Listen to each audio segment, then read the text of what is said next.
Hi, everybody. I'm Ian Bremmer, and happy Monday. What an exciting time to be alive, the middle of a pandemic, the beginning of a depression, the first in a century. Exciting time to be alive, no question. Couple things to talk about. Yes, I said a depression, not a recession. That is indeed what we're looking at, but people don't yet want to call it that. It's like you didn't want to call it a pandemic because there's no formal definition. It's kind of when you have large outbreaks in different regions of the world and you're going to scare people by calling it a pandemic, so people held off. The same thing is true with the depression. We know what recessions are, right? Recessions are, a technical recession, 2 consecutive quarters of contraction. We say the world is in a recession if global growth is under 2%.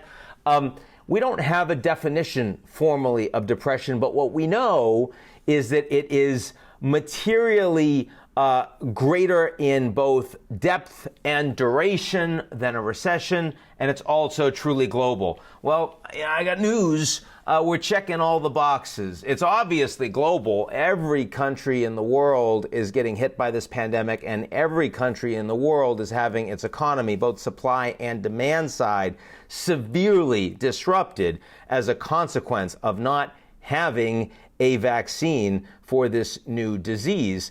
It's also got the duration because, we can say, the governments can say we're going to reopen, but until we can actually make people immune from coronavirus, they are not going back to work the way they used to. Their desires to consume will not be what they were. Their desires for what is and is not essential entertainment and travel and tourism, you name it, not going to be what it was. And therefore, we're talking not about 6 months, 3 months in, 3 months out, nice, sort of V-shaped curve, rather 3 months in, and then until we have a vaccine which has been created and which is manufactured at scale, distributed with education around it, we're not back. So, I'm actually quite optimistic from all of the epidemiologists and scientists and doctors I've talked to that we are going to get a vaccine, and God forbid we don't. But you're still talking about 2 to 3 years, and that impact on the global economy is massive. And then we look at the scale. And the scale, we finally have some headline numbers of what unemployment looks like in the United States as of Friday, 14.7%. But there were 7 million additional people filing for unemployment after the close of that date, plus an additional 5 million plus that weren't characterized as unemployed because they're temporarily furloughed, even though they don't have jobs to go to and they may not have jobs to come back to.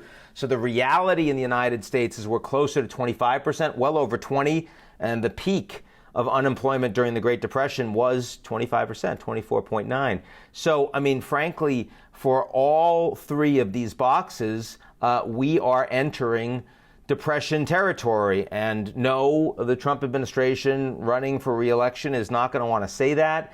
And no, a lot of CEOs and others who are trying to keep people unpanicked and, share prices high and, just keep things going are not going to say that. But the reality is that we've entered a depression. Now, I think it's also important to understand that just because we don't have any experience with depression in our lifetimes does not mean this is the same depression that our great-great-grandfathers and grandmothers lived through. No, actually, this is going to be much less disruptive.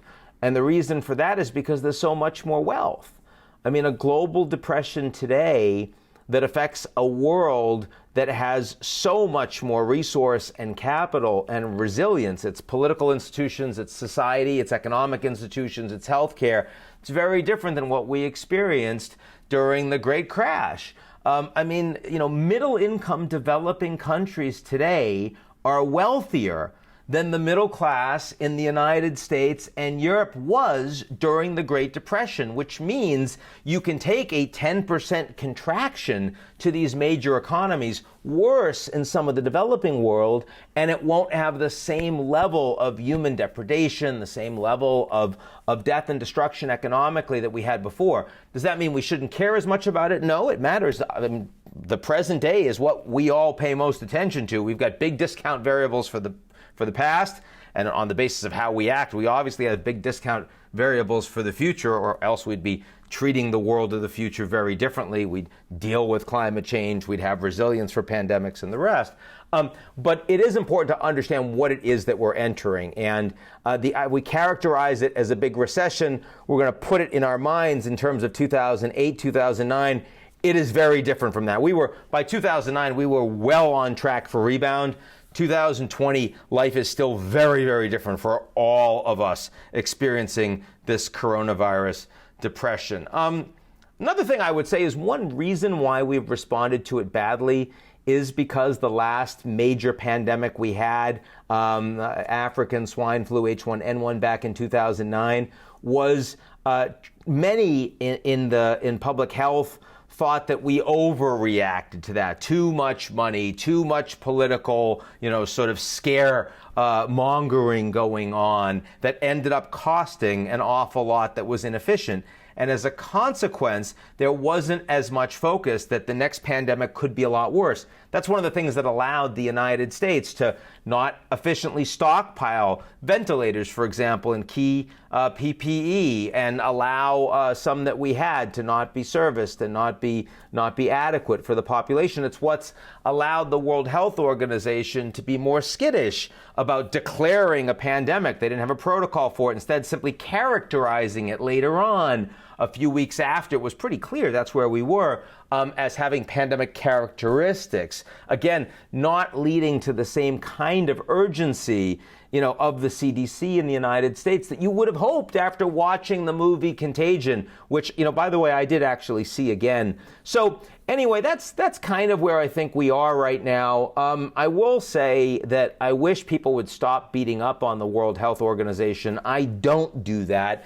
Just this morning, I was being asked on Fox about a story that the World Health Organization was coordinating with Xi Jinping to not talk about the human-to-human transmission, and that phone call happened on the 21st of January. This was reported by a major German newspaper with German intelligence quotes, anonymous quotes, in the piece.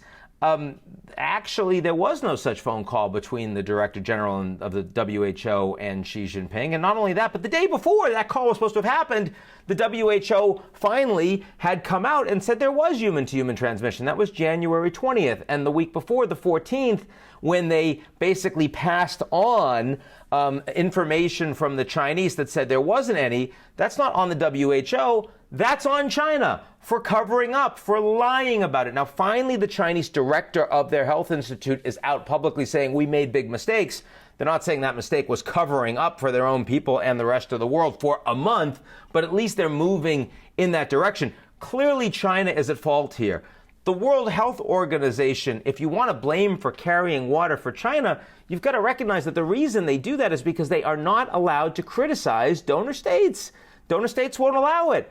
And by the way, it's not just China. The United States is the largest donor to the WHO, and the WHO is not allowed to criticize the U.S., even though our test kits did not work, because we refused to use the WHO test kits. And when we knew they didn't work, we didn't go and find some that would work, like from Germany. Now, a strong World Health Organization would have and should have criticized the Trump administration strongly for not taking care early to get our testing up to snuff. But they couldn't do it. You know why? Because they're not allowed to. Because if they start criticizing the United States, we'll take away their money. In fact, we might take away their money anyway. So, the problem is that the governments refuse to allow the international organizations to be strong, to be the kind of organizations that we actually need. Absent that, you don't want to get rid of them. You'd rather have a weak World Health Organization than none at all. But we do need to understand where the blame is. And the blame is where the power is. That's on the governments. There we go. That's your quick take. I'll see you guys later in the week.